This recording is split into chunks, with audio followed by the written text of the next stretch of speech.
오늘은 욥기 같이 또 이어서 한번 보도록 하겠습니다. 욥기 2장이죠. 욥기 2장. 욥기 1, 2장에서 지금 안 넘어가고 있죠. 레위기도 지금 5장에서 안 넘어가고 있고, 자, 2장 같이 한번 보시겠습니다. 2장 11절부터 13절까지를 제가 한번 천천히 한번 읽겠습니다. 욥기 2장 11절로 13절.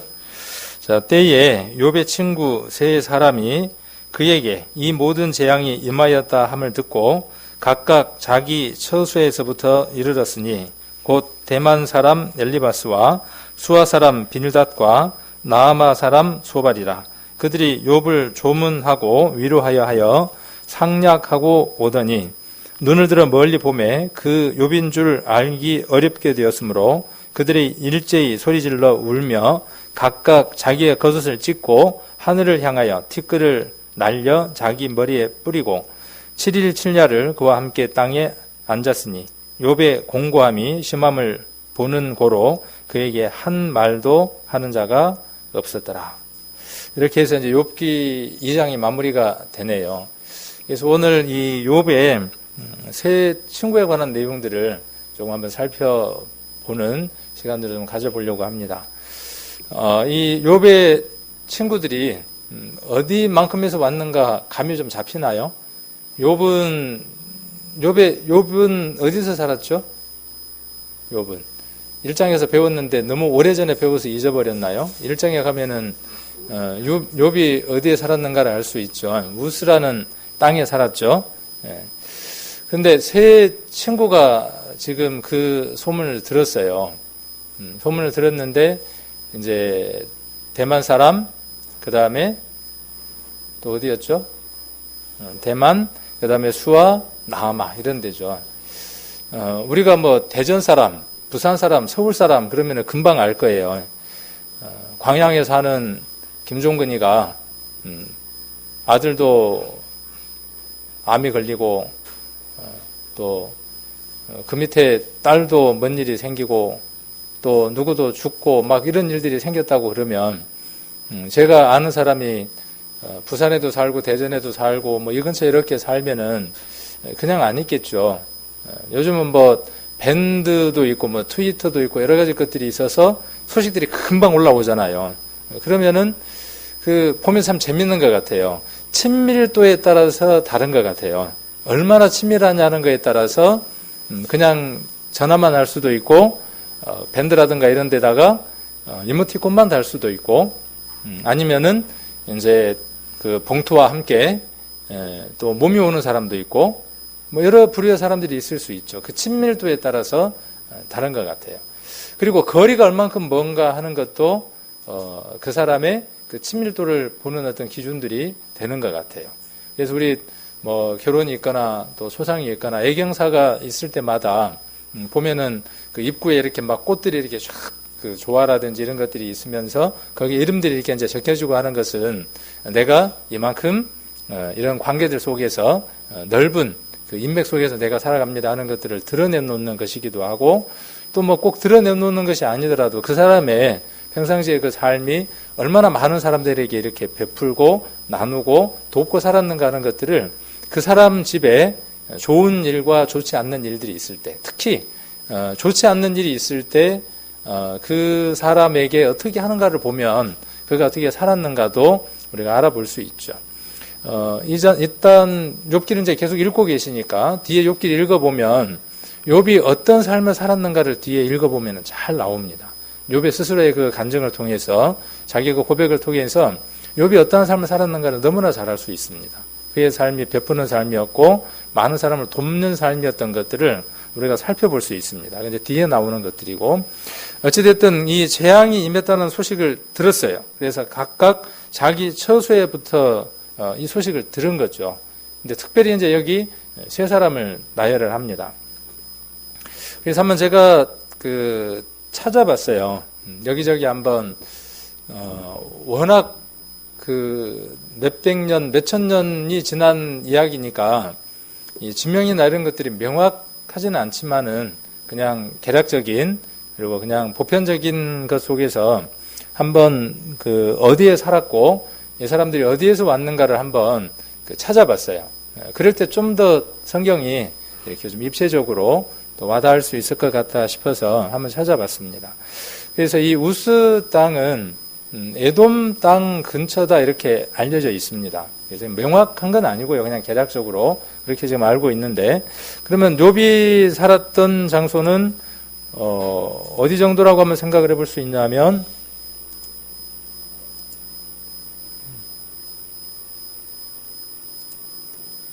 여기 정도. 지금 컴퓨터가 좀 이상하네요. 잘 누르면 나와야 되는데 얼른 안 나오네요. 자, 여기 정도의 욥이 살았던 곳이라고 한번 우리가 추정을 이렇게 한번 해볼 수 있습니다. 그러면 첫 번째 아까 대만 사람 엘리바스는 어디 정도 살았을까요? 이게 여러 가지 것들을 추정을 해서 한번 보면 어디 정도라고 보느냐 하면 이 다메섹 근처라고 이렇게 이야기를 하고 있는데, 여기 보면 이 다메섹이라고 이렇게 있습니다. 그래서 요 사이 정도에 이거 지금 마우스가 안 보이네요.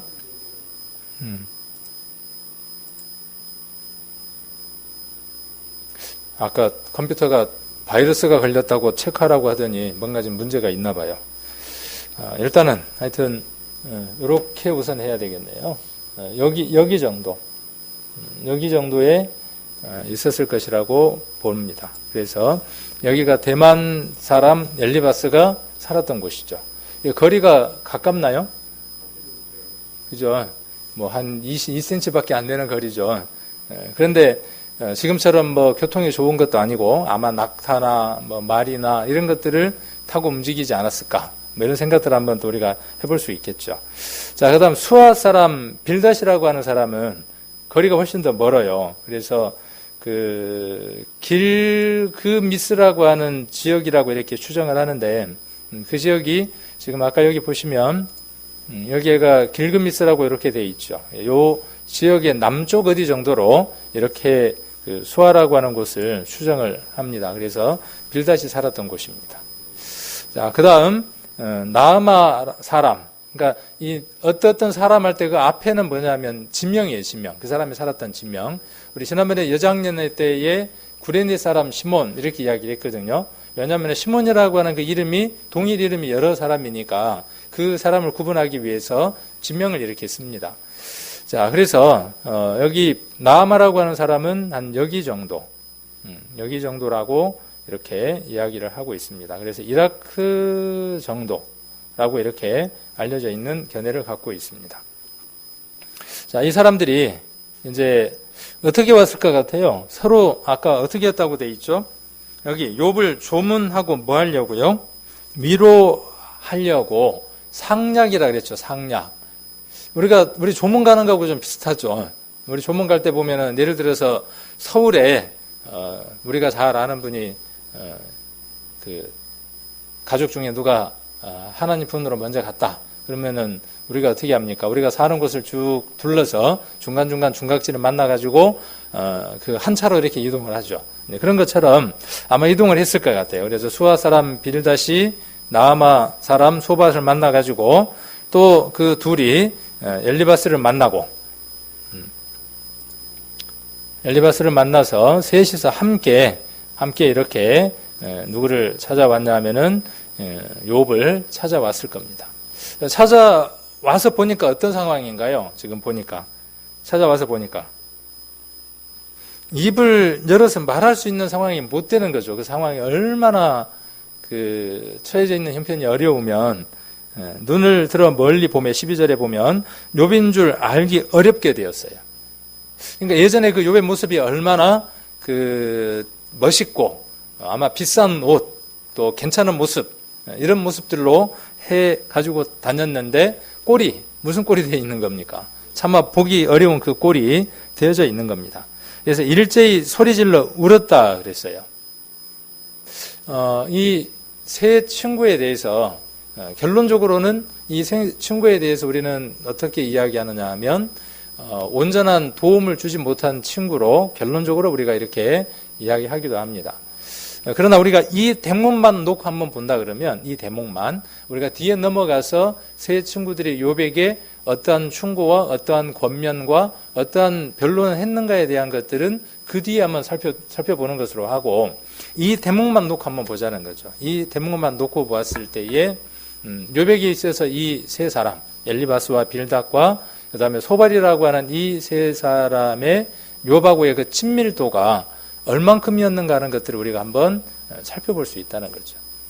저와 여러분이 어려운 일들을 당하고 힘든 일들을 당했을 때 이렇게 먼 거리를 한달음에 달려올 수 있는 사람이 있는가, 이렇게 우리가 한번 또 생각을 해볼 수도 있겠죠.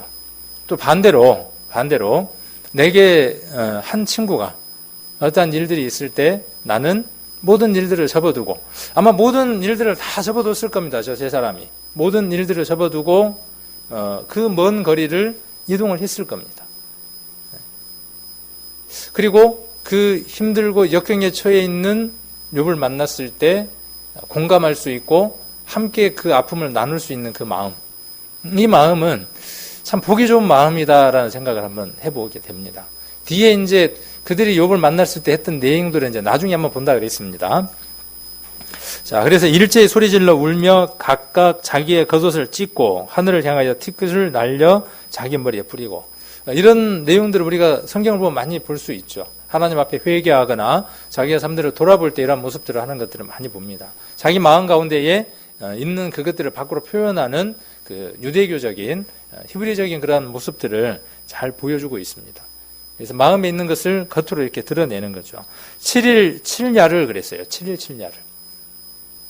참 배울 만한 것 같아요. 할 일이 없어서 이들이 7일 7야를 함께 있었을까요? 그리고 아무 말 하지 않고, 그렇죠. 공고함을 보고 그와 함께 땅에 앉았으나 욥의 공고함이 심함을 보는 거로 그에게 한 말도 하는 자가 없었어요.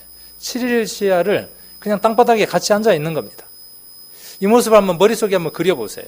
자식도 다 잃어버리고 자기에게 있었던 그 모든 것들, 하나님이 완벽하게 그 이루어 주셨던 그 모든 것들마저도 다 바람 부는 것처럼 날려가 버리고 없고 손에 쥐은 것 하나 없이 그냥 땅바닥에 철퍼덕하고 앉아있는 그 욥의 모습. 자, 그럴 때 찾아와서 그와 함께 아무 말 하지 않고 7일 동안 함께 있을 수 있다는 것은요, 보통 친구가 아닌 겁니다. 그래서 저와 여러분에게 그런 친구가 있으면 참 좋겠고, 그리고 내가 누군가에게 그런 친구가 됐으면 좋겠고, 근래에 이 교회들의 모습들이나 세상 사람들의 모습들을 보면요, 이 개인주의화되고 핵가족화되고 하면서 이런 모습들을 좀처럼 찾아보기 어렵습니다. 우리가 불과 한 10년, 20년 전만 해도 초상도 집에서 다 치르고 모든 힘든 일들을 집에서 치르고 그 일들이 있으면 우리가 가서 우리의 일들을 놓고 정말 거기에서 땀을 흘리고 부딪히고 그렇게 하면서 애경사를 함께 나눴던 것들이 우리가 어제 일처럼 그렇게 가까운데, 지금 현재 교회 안에 예를 들어서 애사가 있다. 그러면 이 목사된 입장에서요, 참 걱정이 돼요. 많은 걱정이 됩니다. 물론 지금은 이제 상조나 이런 것들이 있어서 들면 거기에 와서 모든 것들을 다 하죠.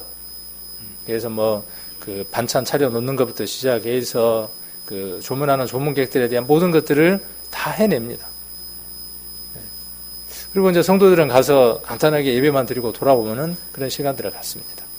그 안에서 정말 형제 자매라고 하는, 친구라고 하는 친밀감이나 따뜻함이나 애정이나 이런 것들을 찾아보기보다는 뭔가 더 차가워지고, 우리가 성경에 말세가 되면 이라고 기록되어 있는 그 말씀처럼 무정한 상태, 그리고 자기를 사랑해버리는 그런 상태, 그런 상태로 우리가 가고 있지 않는가 하는 것들도 이 말씀을 보면서 한번 생각을 해보는 시간이 됐습니다.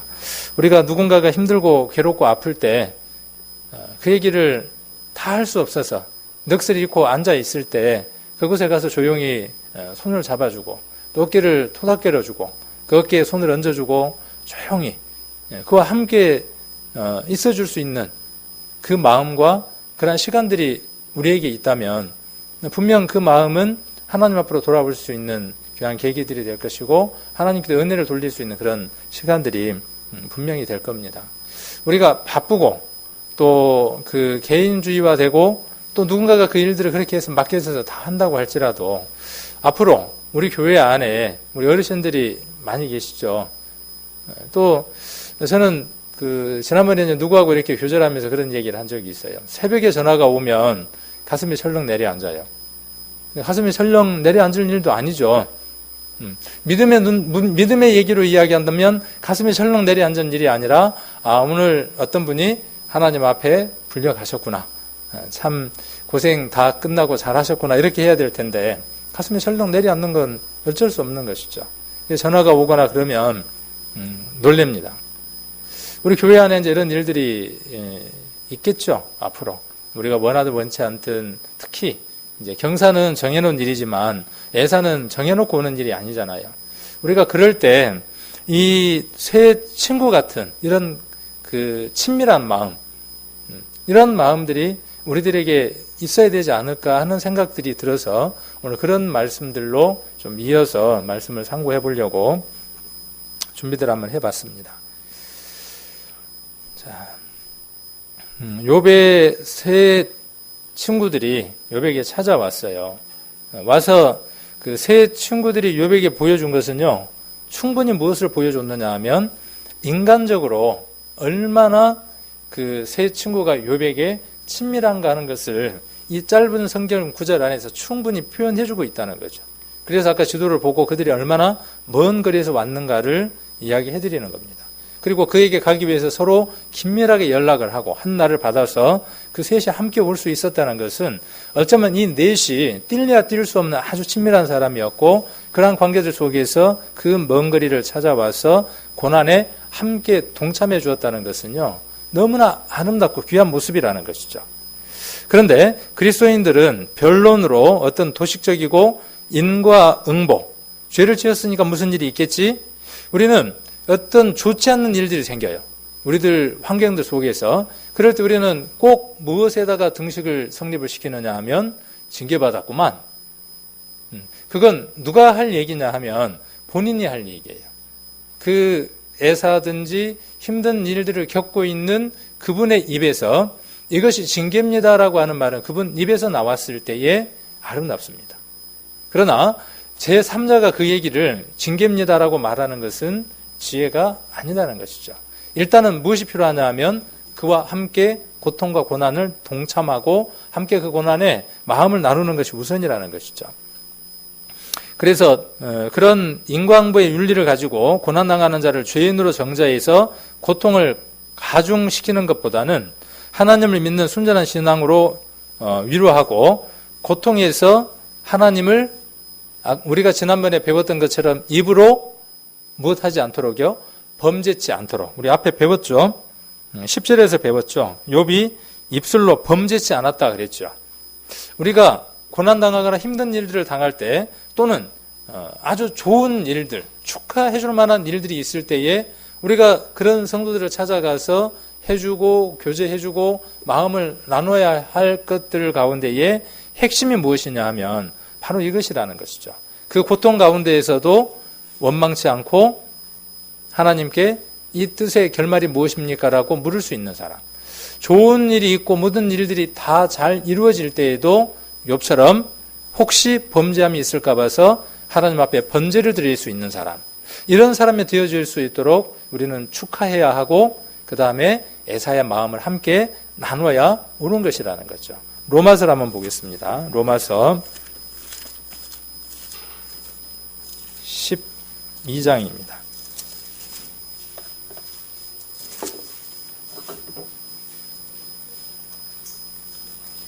로마서 12장 신약성경 256페이지 로마서 12장 15절입니다. 같이 한번 15절 같이 한번 읽겠습니다. 즐거워하는 자들로 함께 즐거워하고 우는 자들로 함께 울라. 이게 정말 형제 자매입니다. 즐거울 때 배합하지 않고 좋지 않는 일이 있을 때 깨춤을 추는 사람들, 그 사람이 형제 자매가 아니고 좋은 일이 있을 때 함께 춤춰주고 마음 아픈 일이 있을 때 그 욥의 세 친구처럼 죄를 뒤집어 쓰고 옷을 찢으며 함께 울고 조용히 그 곁에서 위로해 줄 수 있는 사람. 이것이 그리스도가 원하는 마음, 그리스도가 그 심령 안에 있는 사람입니다. 진정한 친구는 이렇게 5가지를 한번 생각을 해볼 수 있을 것 같아요. 이제 친구 얘기가 나왔으니까 어떤 관계가 친구고 이런 거 한번 생각을 한번 해보게요. 친구라는 단어를 두고 한번 생각을 해보게요. 성도와 성도 사이는 형제 자매죠. 또는 친구라고 표현할 수 있을까요? 성경을 보면 예수님이 우리를 친구라고 불러주셨죠. 예수님이 우리를 또 무엇이라고 불러주셨는가요? 우리를 형제라고 부르시기를 부끄러워하지 않았다 그랬죠. 이따가 이제 말씀 한번 이제 확인해 보도록 하고, 그래서 성도와 성도 관계를 우리는 친구와 형제의 관계라고 충분히 설명해 볼 수 있습니다. 그래서 세상 사람들도 친구 사이를 중요하게 생각하고 친구 관계를 유지하는데 많은 정성을 들입니다. 교회 안에서도 성도와 성도 관계 속에 이 친구의 그 친밀성, 우정, 그리고 형제와 형제 사이의 형제애, 이게 없으면 남남인 겁니다. 이게 없으면. 그래서 진정한 친구는 정이죠. 그 다음에 이해. 제가 또 틀릴 수도 있어요. 틀리면 얘기를 하십시오. 그 다음에 뭐죠? 그 다음이 식. 먹을 식자가 아니고 알 식자. 그 다음에 길도자. 그 다음에 우리가 능력이 있다 할 때 능. 이렇게 5가지를 이야기를 한번 해볼 수 있습니다.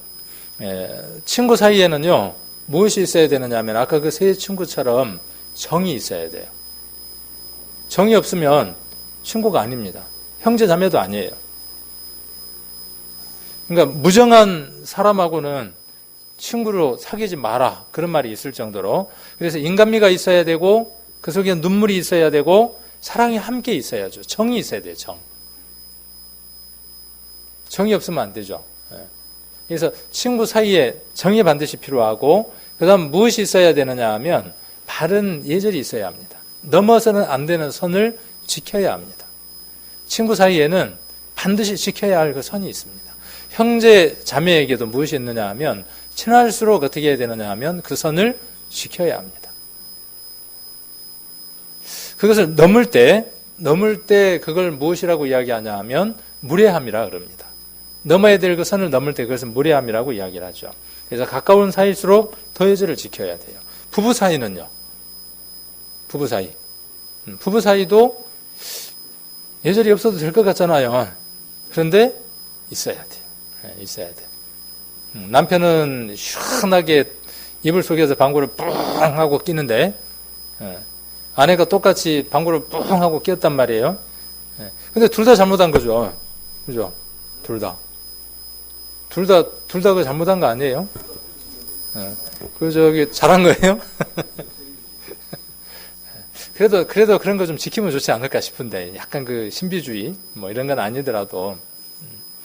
그래서 그 무례한 것은 아닌 것 같아요. 무례한 것. 부부 간에도 그 무례한 것을 넘어서게 되면은 심령이 상하게 되고, 그 상한 심령이 오랫동안 기억되어져 있다가 무의식 속에서 서로에게 칼을 겨누는 일들이 있게 되죠. 사람의 관계는 늘 그렇습니다. 자, 그 다음 지식이 있어야 돼요. 상식적이어야 돼요. 그러니까 지식이 있어야 하고 상식적이어야 되고 많은 것을 알고 있어야 됩니다. 학식이 풍부해야 돼요. 여러분은 누구와 사귀고 싶습니까? 무식한 사람하고 사귀고 싶습니까? 좀 나보다 좀 많은 것을 아는 사람하고 사귀고 싶습니까? 어떠고 싶어요? 그러면 이런 것도 한번 생각을 해보게요. 내가 좀 많은 걸 아는 사람이 되면 안 될까요? 그죠? 내가 좀 더 많은 걸 아는 사람이 되어서 또 더 많은 사람을 아는 사람을 만나서 교제를 나누고 친밀감을 유지하면 더 좋지 않을까요? 말씀 안에서도 마찬가지인 것 같아요. 말씀 안에서 무식하면요, 용감해지는 겁니다. 말씀 안에서 무식하면 뒤에 뭐가 무너지느냐 하면 도가 무너지는 겁니다. 정도로 가야 되는데 정도가 무너지는 겁니다. 제가 이 대목에서 한마디 할 것 같죠? 안 합니다. 정도가 굉장히 중요한 거예요. 정도가. 이 도라는 건 뭐냐면요, 가야 할 길과 가지 말아야 할 길을 이야기하는 겁니다. 그리스도인에게는요, 가야 할 길이 있고 가지 마야 할 길이 있습니다. 그것은 어디에서 나오느냐 하면 바른 지식에서 나오는 겁니다. 바른 지식이 없으면은요, 감각적으로 어떤 일을 하게 되면 해야 될 일인지 하지 말아야 될 일인지 도를 벗어나게 됩니다. 자, 그러면 이런 친구하고의 관계가 유지되면 어떻게 되겠죠? 그 검은 먹물을 가까이 하면 어떻게 돼요? 그 사자성어에 그런 말이 있는데, 그렇죠? 먹을 가까이 하면 같이 검어지는 겁니다. 자, 그리고 능이 있어야 돼요. 능력이 있어야 돼요. 이끌어줄 수 있고 도와줄 수 있는 능력이 있어야 돼요. 힘들고 어렵고 고난을 당할 때 말만 가서 돕는 게 아니라 함께 무엇을 할 수 있는 사람이어야 되느냐 하면 충분히 그를 도와줄 수 있는 능력이 함께 있어야 합니다. 여러분에게 이런 친구가 있습니까?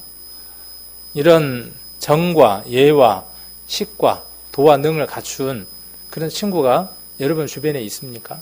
그리고 그런 친구를 만나기를 원하고 그런 친구를 사귀기를 원하십니까?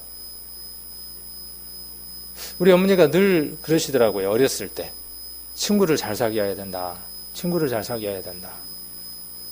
제가 친구를 잘 사귀어서 구원받았어요. 친구 잘못 사귀었으면요, 구원 못 받았습니다. 친구를 잘 사귀어야 됩니다. 자, 정이 있어야 하고 예절이 있어야 되고 학식이 있어야 하고 무식하면 안 됩니다. 그리고 바른 길을 걷고자 하는 삶 가운데서 사는 사람이어야 돼요. 그리고 나를 능히 도와줄 수 있는 사람이어야 돼요. 그런 친구를 찾으십시오. 주변에서. 그리고 그런 친구가 여러분 자신이 되십시오. 여러분 자신이. 나는 도움을 받은 적이 있는데 나는 누군가를 도우려고 하지 않습니다. 나는 큰 도움을 받아서 구원을 받았어요. 내가 구원받기 위해서 기도하고 애써주고 그리고 내가 이렇게 성장할 수 있도록 끊임없이 보살펴준 사람이 있었어요. 여러분에게 없습니까? 저도 이런 얘기를 한번 한 적이 있습니다. 우리 교회는 특별히 양육 제도가 없습니다. 왜요? 스스로 혼자 잘 자라니까. 또 스스로 자기 나름대로 자라니까 양육 제도가 없습니다. 이렇게 이야기를 했습니다. 그러나 꼭 그렇습니까? 아닙니다. 저와 여러분에게 끊임없이 멘토가 돼서 끊임없이 친구가 돼서 여기 있는 이 5가지를 가지고 나를 돕고 기도했고 이끌어 주었던 사람이 분명히 있습니다. 지금 이곳에 없을지는 모르지만 분명히 있습니다. 그런데 중요한 것은 내가 지금 그 사람이 되려고 하지 않는 겁니다. 진짜 친구는요, 불모 속에서 건져내야 그때부터 참 친구의 출발이 되는 겁니다. 복음을 전할 때 그때 영원히 헤어지지 않는 친구가 되는 겁니다. 그리고 그때부터 진정한 사귐이 시작이 되는 겁니다. 좋은 친구의 덕목이 10가지가 있다네요. 앤드류 매티스라고 하는 사람이 쓴 책, 친구는 돈보다 소중하다라는 책에서 10가지를 누가 인터넷에 기록해 두었는데 그래서 한번 같이 공유해 보려고 이렇게 뒀습니다. 우선 내가 좋은 친구가 되려면 또 좋은 친구를 사귀려면 교회 안에서도 저는 이것이 유효하다고 봅니다. 성경에 나와 있는 내용들도 이런 내용들을 담고 있고 그래서 우선 자기 자신을 사랑하는 사람이어야 됩니다. 자기 애가 아니고 자기 애가 아니라 그리스도 안에서 내가 얼마나 소중한 사람인가를 발견한 사람이어야만 합니다. 얼마나 내가 가치 있는 사람인가 하는 것입니다. 그럴 때 상대방이 어떤 잘못이나 허물이 있을지라도 사랑할 수 있는 마음이 듭니다.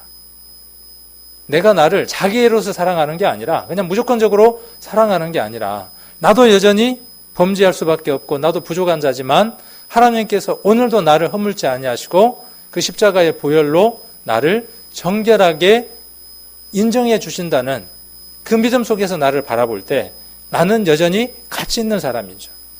그럴 때 주변에 있는 사람에게 아내든 자식이든 누구에게든 화살을 돌릴 수 없는 사람이 됩니다. 그래서 우선 자기를 사랑하는 이것은 굉장히 중요한 겁니다. 여러분을 사랑하십시오. 여러분 자신을. 여러분 자신을 사랑하십시오. 귀하게 여기십시오. 저는 한동안 그러지 못했어요. 열등감 속에서 또 자기 비하 속에서 그렇게 살았습니다. 거울을 쳐다보면 참 얼굴도 호박만큼 넓적하니 커가지고 옥돌매처럼 커서 누굴 닮아서 그렇게 못생겼나. 그럼 누굴 닮아서 못생겼나 그러면은 누구 욕하는 거예요? 우리 어머니 아버지 욕하는 거잖아요. 근데 그렇게 거울을 쳐다보고. 제가 그 얘기 한번 해드렸잖아요. 그 길을 가고 있는데 상담을 하러 병원을 가고 있는데 할머니 한 분이 우리 집사람하고 저를 붙들면서 우리 집사람한테 그러더래요. 그러더래요가 아니라 우리 집사람한테 그러더라고요. 참 색시는 좋겠어. 왜요? 그렇게 잘생긴 신랑이랑 길을 갈 수 있어서 참 잘생긴 신랑을 둬서 좋겠어. 그러고 있더라고요. 그렇게 좋아 보였나 봐요. 제가 잘생겼다는 말은 결코 아니에요. 제가 개성 있게 생겼지 잘생긴 것은 아니에요. 저도 저 나름대로 특이하고 특별하고 괜찮게 생겼어요. 근데 이 마음을 이렇게 이야기하고 하는 데까지 걸리는 데는 참 오랜 시간이 가더라는 거죠. 왜요? 막 쑥스러워요. 그 얘기를 하면. 내가 나에 대해서 그렇게 이야기를 하면. 내가 잘생겼습니다. 내가 비나 뭐 누구처럼 잘생겼습니다. 그렇게 말하는 게 아니에요. 그 사람 나름대로 하나님의 특별한 피조물이에요. 그것처럼 나도 그 사람 못지않는 아주 특별한 것이 내게 있어요. 그렇게 나를 사랑하는 겁니다. 근데 그 사랑이 없으니까 옆을 쳐다보면요, 늘 기죽어요. 늘 기죽어. 혹 여러분 그렇게 사십니까? 그렇게 살면 다른 사람을 사랑해 줄 수가 없습니다. 자, 그리고 상대방의 처지를 생각해 줄 수 있어야 돼요. 하나님이 우리의 처지를 생각하셨기 때문에 하나님이 어떻게 하셨냐 하면 우리에게 타협하거나 묻거나 의논하지 않고 하나님이 어떻게 하셨냐 하면 우리의 문제를 해결해 주셨습니다. 하나님이 우리의 처지를 깊이 생각해 주셨어요. 친구는 이런 관계입니다. 여러분에게 이런 친구가 있습니까? 나를 이렇게 생각해 주는 친구가 있습니까? 아니면 내가 지금 그렇게 생각하는 친구가 있습니까? 교회 안에서? 없으면 잘못된 겁니다. 삶을 잘못 살고 있는 겁니다. 저도 잘못 사는 거예요. 제게 그렇다면. 자, 그리고 가까울수록 예의를 지켜라. 서로 통하는 내용들이 많죠. 그리고 사랑을 얻으려면 자존심을 버리래요. 그 서프너쳐도 안 되는 그 자존심들이 있잖아요. 한량한 자존심.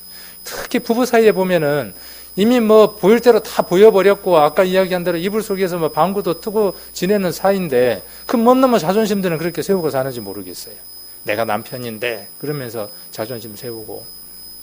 그러니까 무엇을 얻을 수 없냐 하면은 아내로서부터 깊은 사랑을 얻을 수 없고, 반대로 또 아내는 아내로서 어때요? 내가 그동안에 너를 위해서 얼마나 헌신하고 새끼 밥도 잘 챙겨주고 이렇게 헌신했는데 네가 나한테 그럴 수 있어? 그렇게 나를 함부로 대해? 그렇게 나에게 함부로 말을 해? 그런 모든 자존심들이 친구 사이, 부부도 마찬가지잖아요. 그 친밀함을 끊어놓는 겁니다. 버리면 참 좋은 것 같아요. 대통령의 권위나 대통령의 힘을 내려놓으니까 국민들이 좋아하더라고요. 근데 싫어하는 사람들도 있지만은. 그리고 또 함부로 하는 사람들도 있습니다. 그럴수록 어떻게 해야 합니까? 그럴수록 어떻게 해야 돼요? 그럴수록 아까 앞에대로 뭘 지켜줘야죠? 예의를 지켜야 되는데 함부로 합니다. 가정에서 아버지가 아버지의 그 권위를 버리고 친구 같은 아버지가 됐어요. 자식이 함부로 한다면 그건 잘못된 거죠. 교회에서도 마찬가지죠. 교회에서도 목사가 무슨 뭐 권위입니까? 목사라는 것이. 목사는 아무런 권위도 아니에요. 목사는 단지 그 일을 해야 하는 사람이에요. 그것이 어떤 그 휘둘러야 하는 권위나 자리가 결코 아니라는 것이죠. 그리고 더 잘 섬기라고 세워둔 것이죠. 근데 자꾸 뭘 입냐 하면 옷을 입는 거예요. 일반 교회 목사들이 가운을 입잖아요. 그 가운은 차라리 괜찮아요. 근데 저도 교회 안에 있다 보니까 뭘 자꾸 입냐 하면 보이지 않는 가운들을 자꾸 쓰는 거예요. 이런저런 것들로 자꾸 가리는 겁니다. 이걸로 가리고 저것도 가리고. 내가 이런 말을 하면 또 성도가 상처받을 거야. 내가 또 이렇게 행동하면 또 성도들이 힘들어할 거야. 모든 것들이 어디에 있냐면 거기에 매여 있는 거죠. 근데 그런 것들을 버리면 힘들 때는 힘들다고 이야기를 하고 괴로울 때는 괴롭다고 이야기를 하고 도움을 원할 때는 도와달라고 이야기하면 좋을 텐데 제가 뭐 도와달라고 이야기한 적이 있던가요? 좀처럼 없죠. 혼자 막 다 하려고 발버둥을 쳐요. 왜? 내가 해야 되는 줄로 알고. 근데 도와달라고 하면 기꺼이 해주시거든요. 기꺼이 합니다. 근데 제 마음 가운데 뭐가 있냐면 알아서 해주시겠지라는 마음이 있는 거예요. 그리고 알아서 안 해주면 어때요? 혼자 속에서 뭐라 그래요? 아이씨 그러고 있는 거예요. 그러니까 그런 걸 버리면 좋을 텐데 오늘 이상하게 욥기를 보면서 그런 것들을 많이 우리가 생각을 하게 되죠. 버리면 좋은데. 그러면 부모하고 자식 간의 관계도 굉장히 친밀해지고 모든 것들이 다 개선이 됩니다. 우리가 말씀을 배우는 이유가 어디에 있느냐 하면 이것 때문에 있는 겁니다. 가정이 회복되고 부부 간의 관계가 회복이 되고 자식 간의 관계가 회복이 되고 그래서 가정이 천국처럼 되고 웃음이 담을 넘어가고 그럴 때 옆집에서 왜 그래? 그러고 와서 보게 되고 그 사람들이 우리가 믿는 믿음의 도리들을 듣게 되고 그 집도 구원받게 되고 그랬던 것이 초대교회 모습들이잖아요. 그런데 우리는 지금 많은 가정들이 어떻게 되어져 있느냐 하면 그리스도인의 가정들이 깨어져 갑니다. 교회 안에 이혼도 불가가 아니라 이혼도 그냥 일반적인 것이 돼가고 세상하고 교회의 경계선이 무너져가는 그런 시대 속에 살아가죠. 그것을 달라야 한다는 거죠. 교회는. 자, 그리고 적게 말하고 많이 들으라는 거예요. 아까 그 욥의 친구들이 그랬던 것처럼. 그리고 말과 행동이 일치돼야 돼요. 참 어려운 얘기들만 하죠. 겸손하되 자신의 뜻을 분명히 밝히래요. 이것도 참 어려워요. 내 뜻을 분명히 밝히면 상대방이 어떨 것 같아요? 마음 상할 것 같으니까.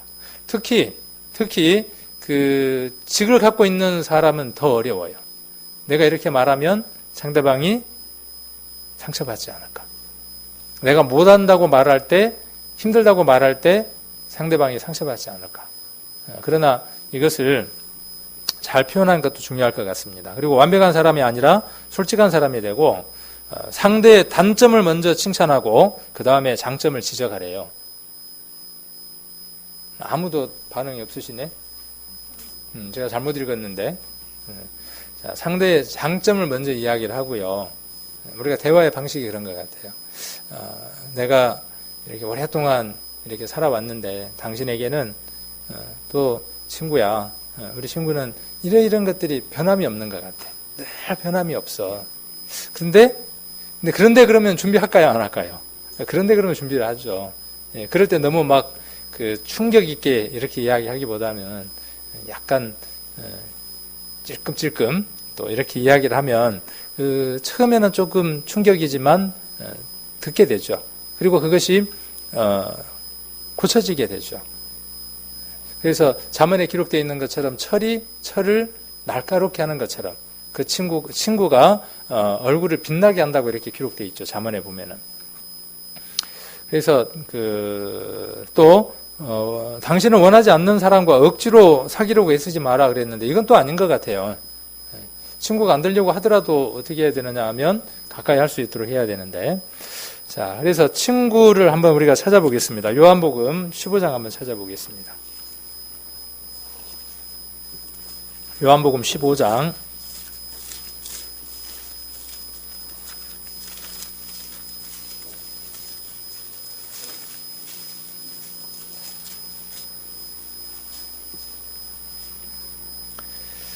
요한복음 15장 13절로 15절까지 한번 천천히 같이 한번 읽겠습니다. 사람이 친구를 위하여 자기 목숨을 버리면 이에서 더 큰 사랑이 없나니 너희가 나의 명하는 대로 행하면 곧 나의 친구라. 이제부터는 너희를 종이라 하지 아니하리니 종은 주인의 하는 것을 알지 못함이라. 너희를 친구라 하였노니 내가 내 아버지께 들은 것을 다 너희에게 알게 하였음이니라. 친구는 비밀이 없죠. 친구 사이에는. 친구 사이에는 비밀이 없습니다. 예수님과 여러분의 사이가 비밀이 없습니까, 지금? 그러면 친구입니다. 누구와? 예수님과 친구입니다. 예수님과 비밀이 없고 예수님과 친구이면, 여러분이 친구이면 또 그리스도 안에서 한 몸 이루어서 구원받은 한 사람도 우리 예수님과 친구일 겁니다. 내게 가장 친한 친구는 또 내 친구의 또 친구가 되어집니다. 예전에 그렇죠. 우리 친구들 사이 보면은 내게 가장 친한 친구하고 또 잘 몰랐던 친한 친구하고 만나서 어떻게 되냐면 친한 친구가 돼서 다시 덩어리가 커져가죠. 그래서 나중에는 그 골목 대장이 돼서 막 골목을 누비고 다니고 그러잖아요. 기억나죠? 어린 시절에.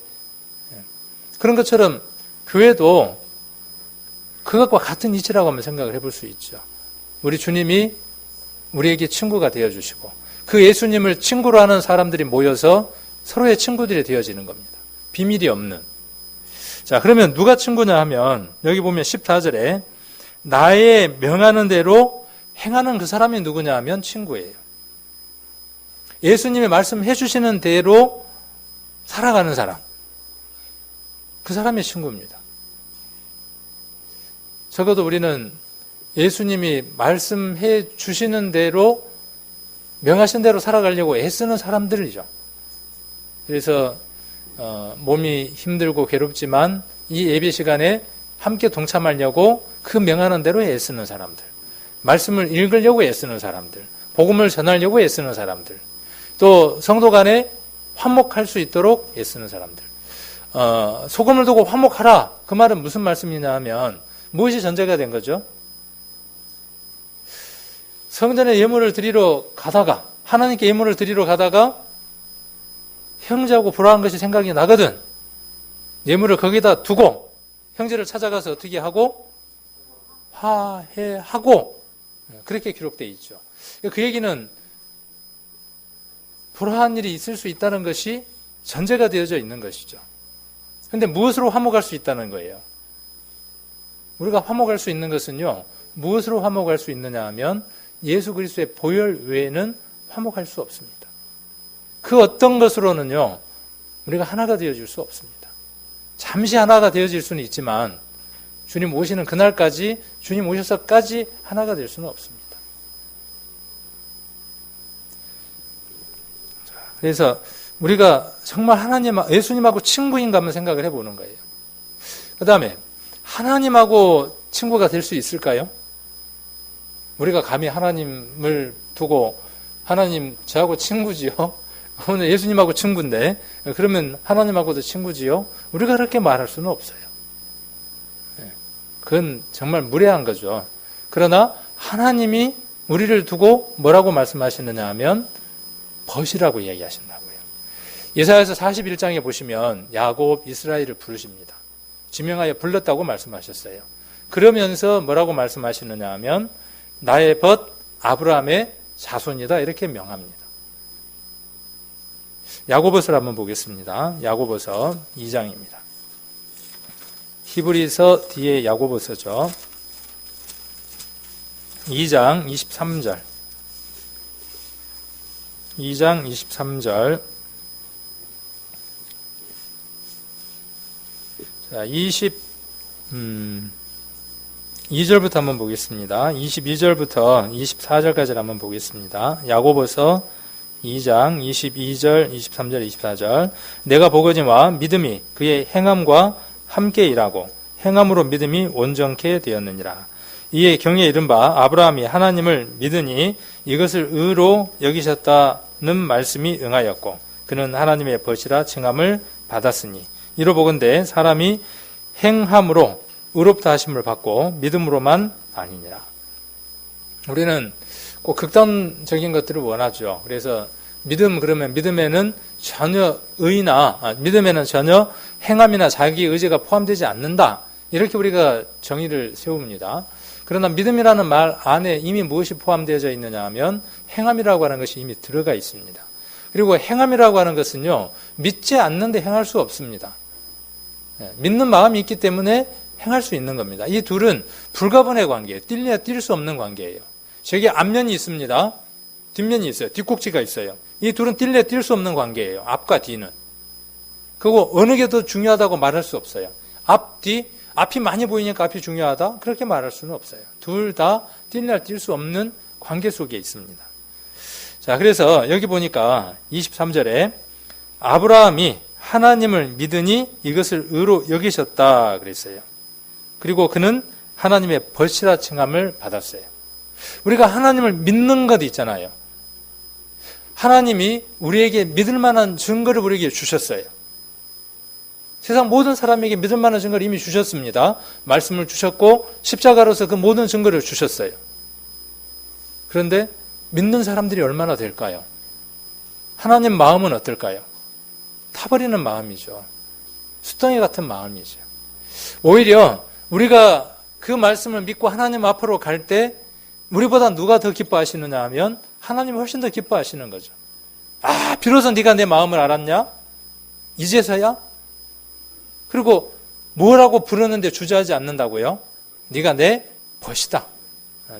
내게 있는 이 비밀한 것을 네가 알았구나. 네가 내 친구다. 네가 내 벗이다. 내가 가장 행하기 원하는 이것을 행하였구나라고 말씀하시는 거죠. 이 음성이 누구에게 향하는 음성이냐면요, 아브라함에게 향하는 음성이 아닙니다. 아브라함처럼 하나님을 믿는 그 믿음을 가진 모두에게, 오늘 저녁 이 시간 이 말씀을 듣는 여러분 모두에게 하나님이 무엇이라고 말씀하시느냐 하면 나의 벗이라고 말씀하시는 겁니다. 하나님이 여러분들을 벗이라고 말씀하신다고요. 예수님이 여러분을 무엇이라고 부르시느냐 하면 친구라고 불러주신다고요. 근데 뭔가 아쉬운 게 있습니까? 근데 아쉬운 게 많아요. 아직도 아쉬운 게 많고, 아직도 가지고 싶은 게 많고, 아직도 누리고 싶은 게 많고. 그분이 계시는 곳이면 내가 친구니까 거기 있으면 되죠. 친구가 장을 가는데 내가 지금 걸음을 줘야 돼. 지기에다가 지금 인분을 짊어지고 지금 걸음을 줘야 되는데 친구 따라 어디 가요? 장도 가야죠. 강남도 가고. 그게 친구 아닙니까? 하나님이 계시는 곳이면 그것이 어떤 상황이든지 행복하고 좋은 곳이어야죠. 욥기가 말하는 게 뭐죠? 하나님이 우리를 어디로 인도하실 때도 있다는 거죠. 꽃길만이 아니라 우리가 원치 않는 길로 인도하실 때가 있다는 거예요. 욥기를 통해서 배우는 것이. 그런데 거기에 누가 계신다는 거예요? 나를 친구 삼아주시고 나를 벗삼아주신 그분이 거기 계신다는 거예요. 그럼 뭐가 그러면 두렵고 뭐가 힘들고 뭐가 아쉽냐는 거죠. 뭐가 더 부족하자는 거예요. 우리는 이런 말씀들을 통해서 살펴봐야죠. 히브리서 2장도 한번 보겠습니다. 야고보서 앞에가 히브리서죠. 히브리서 앞에 2장. 이 말씀도 우리가 지난번에 욥기를 볼 때 함께 나눴죠. 2장 11절을 보시면, 자, 우리를, 11절, 거룩하게 하시는 자와 거룩함을 입은 자들이 다 하나에게서 난지라. 예수님도 우리도 하나님 말씀 가운데서 그 거룩하신 하나님 안에서 한 생명을 얻었죠. 그리고 예수님도 그 뜻을 따라서 마리아를 통해서 육신을 입고 이 세상에 오셨습니다. 그리고 그가 맏아들이 되셨다고 이야기를 합니다. 근데 예수님이 맏아들이 맞나요? 맏아들인데 맏아들이 아니에요. 독생자인데 독생자가 아니에요. 이 말을 이해하시는 분들이어야만 합니다. 이런 부분도 제가 여러 차례 이야기를 해드렸고 또 이해가 안 되면 우리가 또 그런 부분에 대한 교제들이 필요하고, 왜 그러냐 하면 지금 우리의 영혼을 노략질하려고 하는 세상 밖에 많은 다른 교리를 가지고 있는 사람들은요, 이렇게 질문하고 들어옵니다. 예수님의 독생자가 맞냐? 예수님의 맏아들이 맞냐? 이렇게 묻고 들어옵니다. 그럴 때 온전하게 준비가 되어 있지 않으면, 무장이 되어 있지 않으면요, 흔들려서 끌려가기 십상입니다. 그래서 이런 부분들도 한번 정리를 해 두실 필요가 있어서 지난번에 한번 해 드렸습니다. 그래서 그런 부분도 한번 정리해 두시면 좋겠습니다. 그래서 거룩하게 하시는 자와 거룩함을 입은 자들이 다 하나에게서 난지라. 그러므로 형제라 부르시기를 부끄러워 아니하시고. 누가 누구를 형제라고 부르는 겁니까? 거룩함을 입은 우리를, 거룩함을 입은 우리를, 구원받은 우리를 예수님이 우리를 무엇이라고 부르느냐 하면 형제라고 부끄러워하지 않는다고요. 부르는 것에 있어서. 길에서 먼 데서 누구를 만났냐 하면 홈플러스를 갔더니 신기섭 형제님이 장을 보러 오셨어. 언제 갔다냐? 근데 신형제님 하고 부르기가 부끄러워. 형제란 말 쓰기가 부끄럽습니까? 자매라는 말 쓰기가 부끄럽고요. 그 말이 얼마나 자랑스러운 말인데. 우리가 언니, 동생이라는 말도 귀한 얘기죠. 교회 안에서. 언니, 동생이라는 말도 정말 귀하고, 또 이름을 부르는 것도 뭐 귀한 것이기도 합니다. 그러나 우리가 이 형제자매라고 하는 이 호칭은요, 예수님도 부끄러워하지 않았던 호칭이에요. 멀리서 형제가 보이면, 자매가 보이면 뭐라고 불러야 돼요? 자매님! 하고 불러야죠. 뭐. 동네 사람들이 다 쳐다보도록. 그 말은 무슨 말이에요? 당신하고 나하고는 어디 갈 사람이라는 거예요? 천국 갈 사람이에요. 나도 예수님이 친구고 당신도 예수님이 친구잖아요. 하나님이 우리를 벗이라고 불러주셨잖아요. 그렇게 부르는 것과 똑같은 게 뭐냐 하면 자매님, 형제님하고 부르는 겁니다. 우리가 그렇게 부를 때마다 한번 생각해 봐야 돼요. 그럼 함부로 우리가 그 호칭을 쓸 수 없겠죠. 귀하게 쓰겠죠. 그리고 부를 때마다 그 존귀함들을 다시 한번 더 생각을 해보게 되겠죠. 잠언 17장을 한번 보겠습니다. 그러면 친구와 형제의 사이는 어떤 사이여야 되는지를 한번 보려고 합니다. 잠언 17장 17절입니다. 잠언 17장 17절 같이 한번 읽겠습니다. 친구는 사랑이 끊이지 아니하고 형제는 위급할 때까지 위하여 낳느니라. 저와 여러분의 관계는 이 단어가 그대로 다 함께 적용되는 단어죠. 친구입니다. 저하고 여러분들은요. 저하고 여러분들은 형제입니다. 또 여기에 있는 모든 분들은 친구고 형제입니다. 누가 엎어졌어요. 자꾸 밟고 지나갑니까? 근데 그런 장면들을 많이 보게 되는 것 같아요. 교회 안에서. 그냥 밟고 지나가는 거예요. 자꾸 밟고 지나가는 겁니다. 일어서려고 하면 더 밟고 지나가고,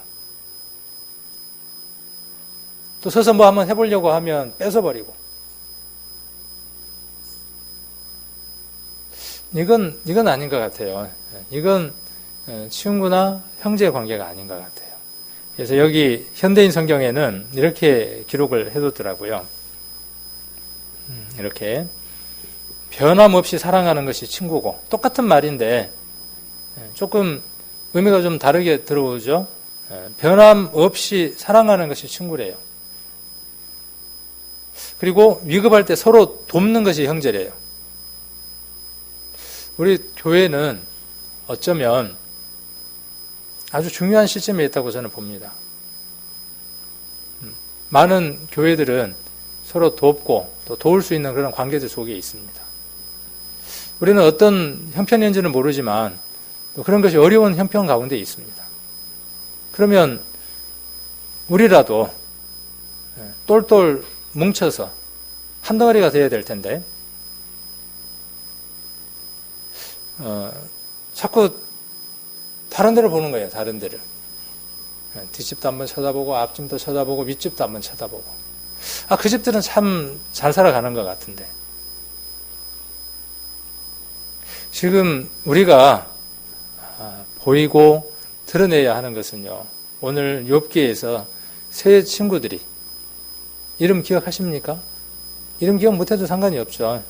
엘리바스와 빌닷과 소발이라고 하는 그 세 사람이 우스 땅이라고 하는 그 먼 곳까지 욥이 고난을 당한다고 할 때 쫓아왔던 그 모습들을 보게 됩니다. 우리는 멀리 있지 않습니다. 가까이들에 있습니다. 우리들의 마음들이 멀어져 있는 것이죠. 몸도 이곳에 이 교회가 생길 때부터 있었고 지금까지 있었습니다. 지금이 위급할 때고 지금이 끊임없는 사랑이 필요할 때입니다. 서로들 한번 돌아보십시오. 그리고 내 마음 가운데 그리스도가 있고 그 그리스도가 나를 귀하고 존귀하게 여겨주시는 것처럼 또한 이곳에 있는 한 분 한 분들도 그 사랑으로 입고 살아가는 귀한 지체들입니다. 우리가 이 마음들로 우리들의 마음들이 회복되어지고 그렇게 회복되어지면 우리가 가야 할 그 길들이 복음 전하는 것과 또 하나님 안에서 서로 화목하는 일이라는 것을 확인하게 될 겁니다. 그래서 오늘 이 욥기를 보면서 이러한 내용들을 한번 생각을 한번 해봤습니다. 그래서 정말 우리가 이런 친구인지 또 형제인지 이런 부분들을 한번 한 주간 또 묵상해 보시면서 하나님이란 말씀도 우리에게 들려주시는 것은요, 이것이 우리들 삶들 가운데 실천되기를 원하시는 마음들입니다. 그래서 이렇게 되어질 때 우리가 생각지도 못했던 또 기대하지도 않았던 그런 큰 일들이 우리들 안에 분명히 이루어질 겁니다. 우리가 원하는 것, 우리가 바라는 것, 그것을 원하는 게 믿음이 아니잖아요. 믿음은 내가 원하지 않는 그것을 인정하는 겁니다. 내가 받으려고 하지 않는 그것을 하나님이 이루어 주셨을 때 그것을 아멘으로 화답하고 받는 것이 믿음입니다. 내가 원하고 내가 하고 싶은 것을 정해놓고 그것을 이루어 달라고 하는 것은 믿음이 아닙니다. 그것은 내가 원하는 것이지 하나님 원하는 것이 아닙니다. 그래서 이런 마음들로 우리가 함께 하나님을 섬기면서 또 살아가면 좋겠다는 마음이 들어서 오늘 욥기를 같이 한번 묵상을 해봤습니다.